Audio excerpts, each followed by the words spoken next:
नमस्कार। Unacademy IAS में आप सभी का स्वागत है। और डेली करंट अफेयर्स के आज के इस सीरीज में हम एक बहुत ही इंपॉर्टेंट टॉपिक पर डिस्कशन करेंगे। क्या ईरान के द्वारा न्यूक्लियर बॉम्ब की टेस्टिंग की गई है? और ये कयास इसलिए लगाए जा रहे हैं क्योंकि फ्राइडे को यानी कि कल आप देखोगे कि आपने एक न्यूज सुना होगा कि जो ईरान है वहां पर एक अर्थक्वेक आया है 5.1 मैग्नीट्यूड के आसपास का। और इसके बाद से ये कहा जा रहा है कि कहीं ईरान जो है, चूंकि ईरान और इजराइल का कॉन्फ्लिक्ट चल रहा है, ऑनगोइंग है, और यहां पर यह कयास लगाया जा रहा है कि ये जो अर्थक्वेक है कहीं ईरान के द्वारा जो है न्यूक्लियर टेस्टिंग के कारण तो नहीं आया। तो यहां पर आप देख सकते हो कि इसको लेकर के आज के सारे न्यूज़पेपर में न्यूज आया है कि earthquake of magnitude 5.1 hits Iran, spark theory of nuclear testing. तो हम लोग समझेंगे कि आखिर क्या ईरान ऐसा कर सकता है, क्या ईरान के पास ऐसी कैपेबिलिटी है, और क्या ईरान ने ऐसा कोई थ्रेट या फिर धमकी दी है कि वो जो है नॉन प्रोलिफरेशन टीटी से बाहर निकल सकता है। तो ये सारे मुद्दों पर हम लोग आज यहाँ पर डिस्कशन करने वाले हैं। काफी इंपॉर्टेंट डिस्कशन है। और जैसा कि मैंने कहा कि जो अर्थक्वेक आया ईरान में, और अर्थक्वेक का जो आप देखोगे साइट है जहां पर अर्थक्वेक का एपी सेंटर है, वो भी एक ऐसी जगह है जहां पर ईरान का इंपॉर्टेंट मिलिट्री जो है बेसिस है। जैसे आप देखोगे कि जो सिमनान इस प्रांत की बात हो रही है जहां पर ये अर्थक्वेक आया है, वहां पर जो ईरान की मिलिट्री है वो एक तो स्पेस सेंटर को संचालित करती है। इसके अलावा आप देखोगे कि जो सिमनान मिसाइल कॉम्प्लेक्स है वो भी जो है वहां पर ईरान मिलिट्री के अंडर में है। और इसी क्षेत्र में यहां पर जो अर्थक्वेक है वो आया है। तो कहने का मतलब है जो इसका एपी सेंटर था, जो इसका पूरा का पूरा इन्फ्लुएंस पॉइंट है, आप देखोगे कि जो एरिया वहां पर ईरान के जो इंपॉर्टेंट मिलिट्री इंस्टॉलेशन हैं। और इसीलिए कयास लगाया जा रहा है कि ईरान के द्वारा कहीं न्यूक्लियर बॉम्ब की टेस्टिंग तो नहीं की गई है। तो ये सारी बातें आपको ध्यान में रखना है। जिस एरिया में अर्थक्वेक आया है वो भी आपके लिए इंपॉर्टेंट है। और जैसा कि मैंने कहा कि ये इसलिए कयास लगाया जा रहा है क्योंकि यहाँ पर ईरान मिलिट्री जो है वो काफी इंपॉर्टेंट चीजों को हैंडल करती है। जैसे मैंने कहा कि सिमनान स्पेस सेंटर या फिर Semnan missile complex which are run by the Iranian military.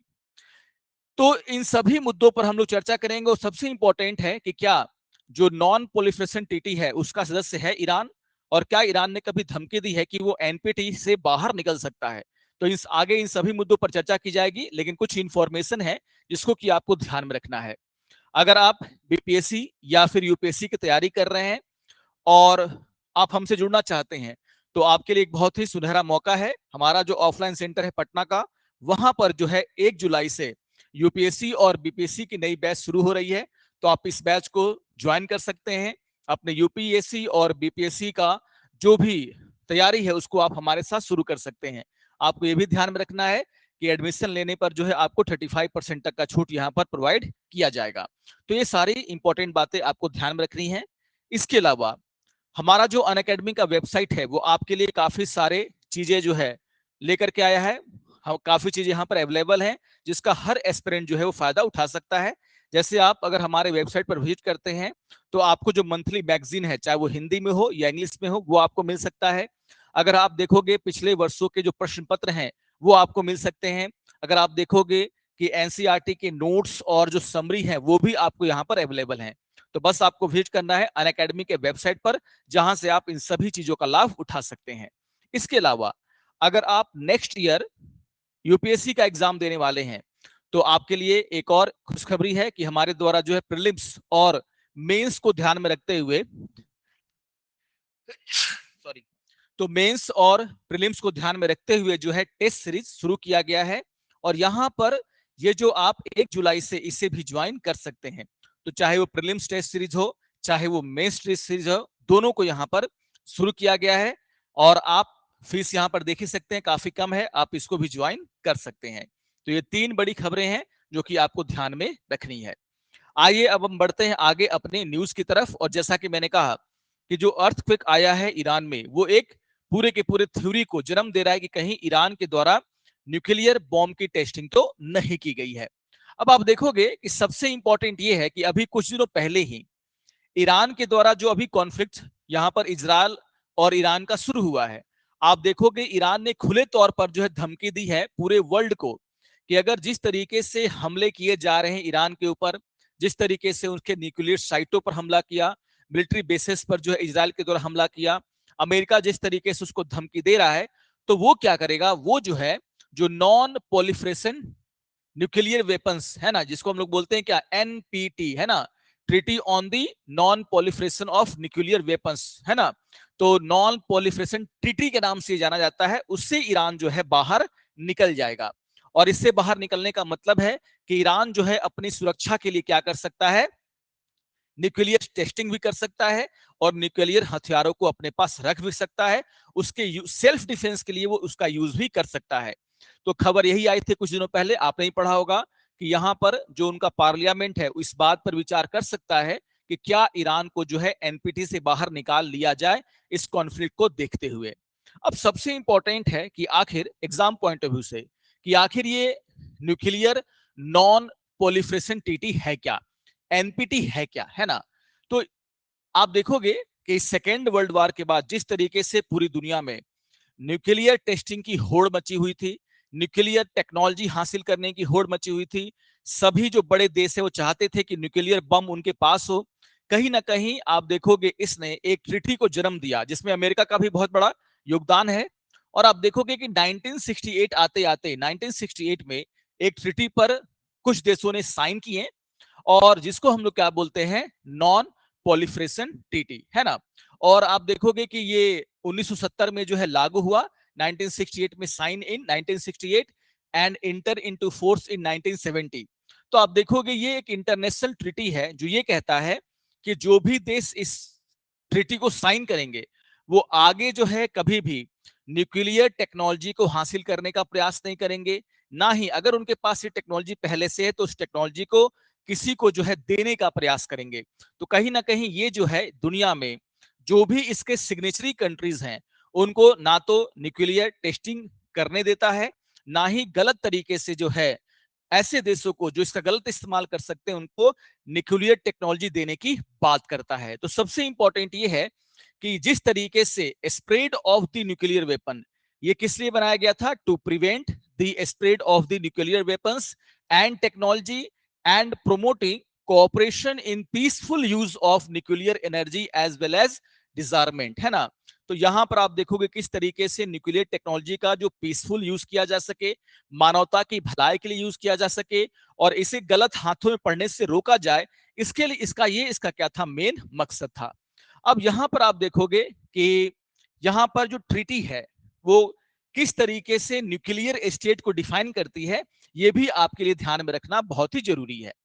अगर हम इस ट्रीटी को देखें तो treaty define the nuclear state कैसे डिफाइन करता है, as which has manufactured and exploded a nuclear weapon or other nuclear explosive device prior to 1 January 1967। यानी कि ये न्यूक्लियर स्टेट, ऐसा देश जिसके पास न्यूक्लियर हथियार हैं, वो उन्हें मानता है जिनके पास 1 जनवरी 1967 के पहले या तो न्यूक्लियर वेपन था या फिर उन्होंने इसको बनाने के लिए कोई टेस्टिंग की होगी, है ना।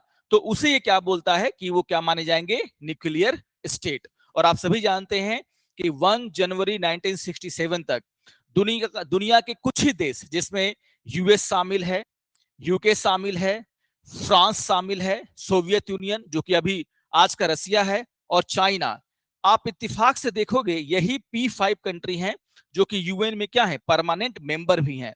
और इन्हीं के पास आप देखोगे न्यूक्लियर वेपन भी है और इन्होंने न्यूक्लियर वेपन 1967 के पहले हासिल कर लिया था और इन्हें ही इस ट्रीटी के अनुसार क्या माना जाता है, न्यूक्लियर स्टेट।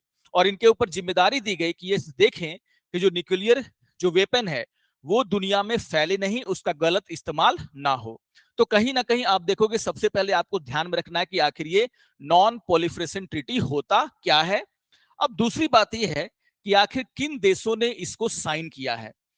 आपको अगर देखोगे कि आज के टाइम में अगर देखें हम तो 191 states have join the treaty, यानी कि लगभग लगभग 191 कंट्री ने जो है इसको साइन किया है, लेकिन भारत ने जो है इसको साइन नहीं किया। आप देखोगे भारत ने 1974 में अपना पहला न्यूक्लियर टेस्ट किया था और भारत पे बहुत दबाव था कि भारत इस एनपीटी को क्या करे, साइन करे। लेकिन आपको ध्यान में रखना है कि एनपीटी को जो है भारत ने साइन नहीं किया, क्योंकि भारत का ये साफ साफ कहना है कि न्यूक्लियर डिजार्मेंट यानी कि जो न्यूक्लियर नॉन प्रोलिफरेशन की बात की जाती है, तो उसके लिए जरूरी है कि पूरी दुनिया में किसी भी देश के पास न्यूक्लियर टेक्नोलॉजी ना हो, न्यूक्लियर वेपन ना हो। और इसके लिए जरूरी है कि यहां पर भारत ने कहा कि भारत तो दो तरफ से, टू फ्रंट से जो है ऐसे स्टेट से घिरा हुआ है जहां जिनके साथ उनका क्या है, बॉर्डर टेंशन है। चाइना के पास ऑलरेडी क्या है, न्यूक्लियर वेपन है। चाइना पाकिस्तान को ऑलरेडी मदद कर रहा है, किसके लिए, न्यूक्लियर वेपन प्राप्त करने के लिए। यहां पर भारत का यह साफ साफ कहना था कि अपने सिक्योरिटी रीजंस के कारण वो एनपीटी को साइन नहीं करेगा। और दूसरी भारत का यह कहना था कि अगर न्यूक्लियर वेपन नहीं होंगे इस दुनिया में तो किसी के पास नहीं होंगे। ऐसा नहीं हो सकता कि P5 कंट्री जो है ना, चाइना, यूएस, है ना, बाकी जो देश हैं उनके पास न्यूक्लियर बॉम्ब हो और बाकी दुनिया के पास न्यूक्लियर बॉम्ब ना हो। तो इससे क्या होगा, ये डिस्पैरिटी है और भारत इसको स्वीकार नहीं करता। तो आप देखोगे भारत ने जो है इस पर साइन नहीं किया। चूंकि भारत ने साइन नहीं किया, इसलिए आप देखोगे पाकिस्तान ने भी इस पर साइन नहीं किया, पाकिस्तान भी इसका सिग्नेचर नहीं है।